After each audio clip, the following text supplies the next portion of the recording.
Okay. I don't want you to grab up too far here. Because what can occur is, there's positive orbits and there's negative orbits.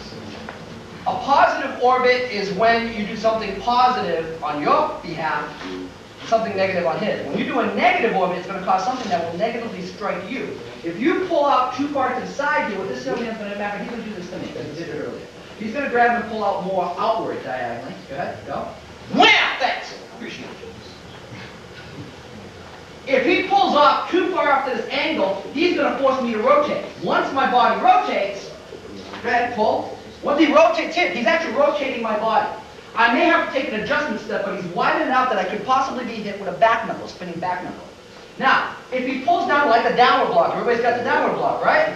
He's going to grab, he's going to pull down like a downward block. Big difference. Big difference. And you're going to feel that difference. And once you feel that, it's very dynamic. You do it, and you do it a little too hard, you'll dislocate the person's shoulder. Mr. Parker did that once or twice. This one. Okay? So just keep the angle there, pull down. Okay, thank you. Continue! Yeah, I see you. Yeah, right.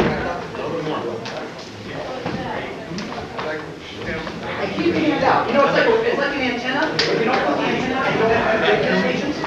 So it's here I'm out. Sorry. Oh, yeah, I can see where you come right in with it. Exactly. So you want to make sure you have that downward action here. Yeah, we're trying to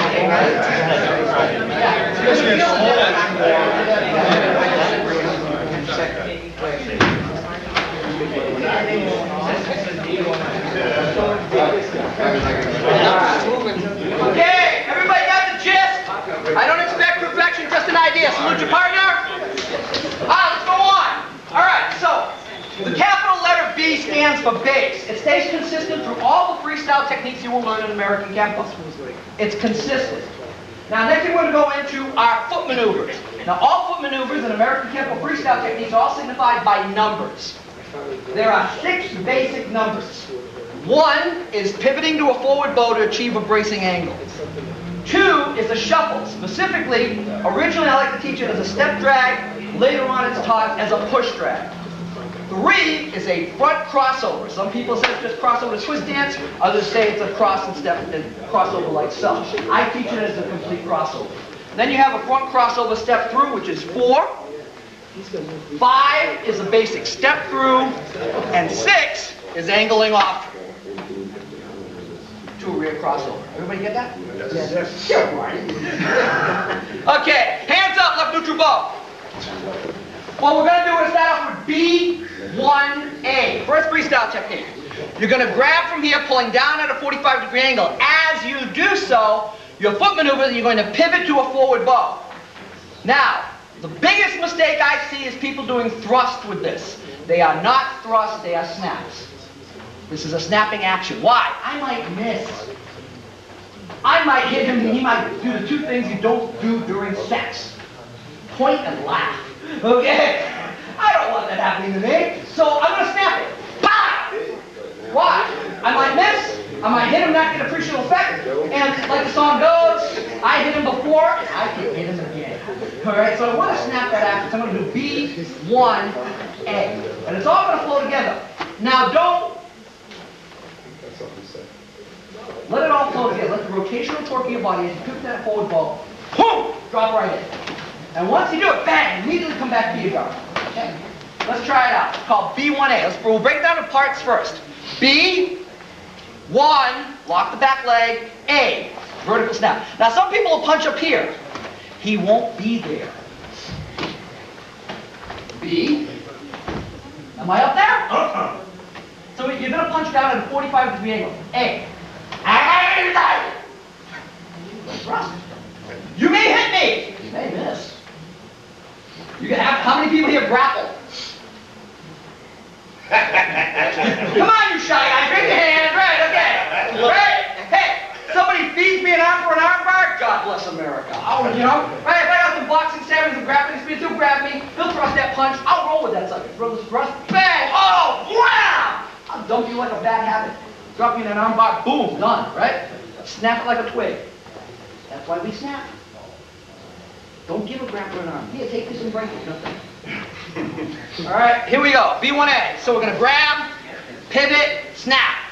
And it's going to be down at a 45. You're going to see the first time you pull them, you're going to go, oh. Ready? B1A. Move. B1A. B1A. We used to scream this at tournaments. We sit in a tournament and came back. B2A! Bang! Somebody hit him. All right, ready? B1A. Bang! B1A. Bang! B1A. Bang! One of Mr. Parker's favorite words. Bang! You got to bang! And it was like, we always knew when he was a good book. Yeah, he had to be wanted to. So he would take bang! And he'd be like in like a bad smell. Wow! Right in there. And you're going to see it's very explosive. It's short, sweet, and long. Anyone have any questions on B1A? Yes, no, maybe. Pair up! Good work! Try it out. Be careful with the snapping punch. Hey, to the okay, hold it. Okay, we got to mention two things. Hey, I'm not being Italian, even though my last name is Rebello, I'm Portuguese. All right, it's enough, right? It's enough. A, not being Italian. A, lowercase a. It stands for W and T, weapon and target. The weapon is a vertical snapping punch. The target is the temple, not the ribs, the temple. We're very specific on it. Why? You ever punch somebody in the forehead? It hurts. It's the way to bust a knuckle. We aim for the soft sections of the skull, so if you pull them on that 45 degree angle, it's certain that's why it has them working here. Somewhere I'm and if I catch him right, I catch him as he's moving. That's the best part. So later on, I take that edge. Never work on that later, but pop that heel pop. Bruce Lee special. Watch him turn in the direction. The pops turn. I rewind. Hit him again. Hit him again. Hit him again. B1A. That's why we're doing it. Thanks, sir. All right, B1A. Try it out. Fire. Hit him again. Dance. Keep right in there. Boom. Snap it. Here. If he thrusts this fire. Grab that arm. Okay, let's go into the next technique. Mr. Parker used to talk about uppercase and lowercase motion. And he would always talk about food. Well, a lot of Hawaiians talk about that. You know, but Mr. Parker would talk about food. And he said when you go to the buffet, you know, I've got all these choices. So here, John, maybe you can move. If I'm working with John, right, and I do my base movement, boom. Well, as they say at the Chinese restaurant, I have one from column A, one from column B. I can go uppercase or I can go lowercase. Now we're going to go into B1B. Now the second B is actually a lowercase b. I know it doesn't sound that way. But what we're going to do here, how many people have the technique attacking mace? Okay? Now, I've seen different people do it different ways. The way it was originally taught by Mr. Parker was an inverted horizontal snap. That way it contours to the floating rib cage, and that way you have Chinese food. You know, spare ribs. So here I am, and I'm going to do B will be the same. 1 will be the same. All that's going to change is the weapon and the target. B1B. So the whole technique here, that's it. Isn't it wonderful when he does that? It's great. You know, always keep your opponent knocked out. So that's the key. So I'm here, and then boom, if that's open, that's it. That's the key. The person gives you a position. This part is talking about complementary angles. Okay, let's switch position for a moment. We'll divert one moment.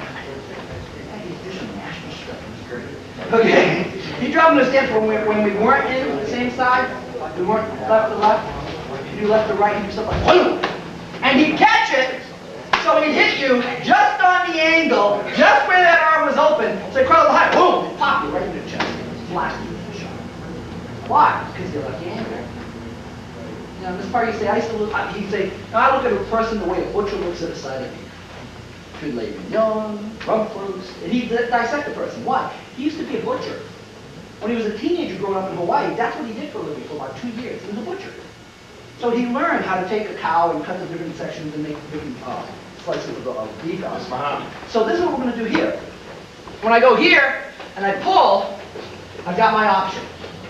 You can go one from column A, one from column B. That's where you get the idea from.